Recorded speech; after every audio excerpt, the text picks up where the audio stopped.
One player, one name, an icon who put the beautiful in the game. The boy called Edson who would forever be Pelé. The only man to have won 3 World Cup titles, Pelé dragged football from black and white into colour and made Brazilian yellow look perfect next to World Cup gold. The trophy may have been called Jules Rimet, but it was peppered with the fingerprints of Pelé. I got the gift from God to play football. I try to give my best, to give the best for the people, for the crowd. Before he was the world's greatest, to a young Pelé, his father was the best footballer around. But when he got injured and his club stopped paying him, Pelé became a shoeshine to help the family out. But every day after school, he put on his football boots, and his talent meant at 16 he joined the Brazilian side Santos. And then at 17, he was called up to join the Brazilian national team to play in the 1958 World Cup in Sweden. This was when he changed everything.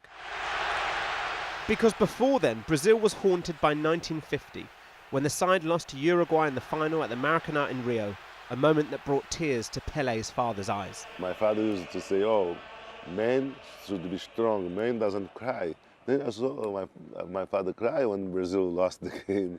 Then I told him, "Father, no, don't worry, I'm going to win 1 World Cup for you, don't worry." I was 9 years. The promise was kept. Pelé became the youngest goalscorer ever in a final, and Brazil won their first World Cup title. I don't think his importance in Brazil can be understated. If you look at Brazil before 1958, it wasn't this sort of football nation. 12 years later, when Pelé wins his 3rd and final World Cup in 1970, everybody in the world knows Brazil for its football. It's a football nation, and it's a football nation because of one man. He's this guy who always has this great sense of occasion, that he creates iconic moments. He won't ever disappear in a World Cup final. He'll score one of the greatest goals ever in 1958. He'll score that brilliant header in 1970. And I think that's the thing with Pelé. People get into the argument of who's the greatest, and I think these sort of cross-generational discussions aren't particularly helpful. But I think the one thing you have to always say with Pelé is that he did it first. If club football then and now was focused on the European scene, Pelé stuck to his roots. He never left Santos for any of the big European clubs.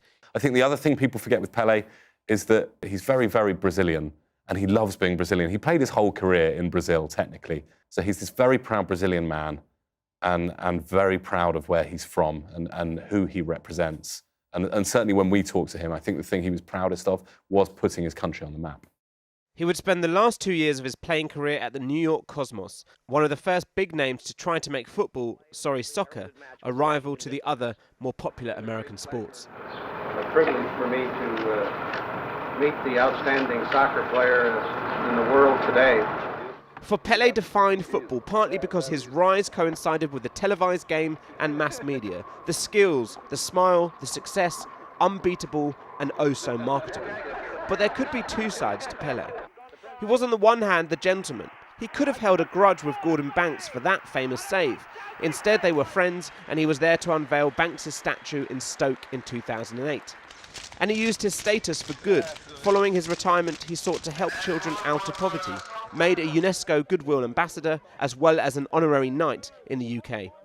That set him apart in many ways from Maradona, the bad boy, the other South American great. They both shared FIFA's Player of the Century award in 2000. But the other side of Pelé was the unfaithful husband, admitting to numerous affairs, as well as long denying children out of wedlock. And under General Branco, the army revolted and seized Rio de Janeiro. And there were some who questioned his place in Brazilian history. The height of his fame came after the 1964 coup that led to 2 decades of military rule.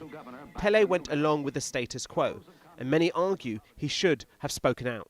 I think his defence is that he had no interest in politics. He didn't want to get involved in politics. He didn't see it as his job. His job was to play football, and that's how he would give joy to people. And I think he's this very proud Brazilian who thinks, by putting my country on the map and by representing Brazil on the global stage as a footballer, I'm doing far more for my country than any politician ever could. Pelé was the ambassador for football at a time when the other greats, Michel Platini, Franz Beckenbauer, became mired in scandal. As the game became less about ball to foot and more about cash in hand, Pelé leapt above, just as he did on the pitch. A different era. Because for all the money in the world, Pelé reminded us that you can't change the basics. 90 minutes, 2 teams of 11. and there was only ever one man you wanted wearing the number 10. What's your ambition? My ambition. You're still a young man. Thanks God. My ambition is to make people happy. Well, you've done that Always. all your life. I tried. So thank you very, very much. My Pelé. pleasure. Thank you. Good Thank you. luck. My pleasure.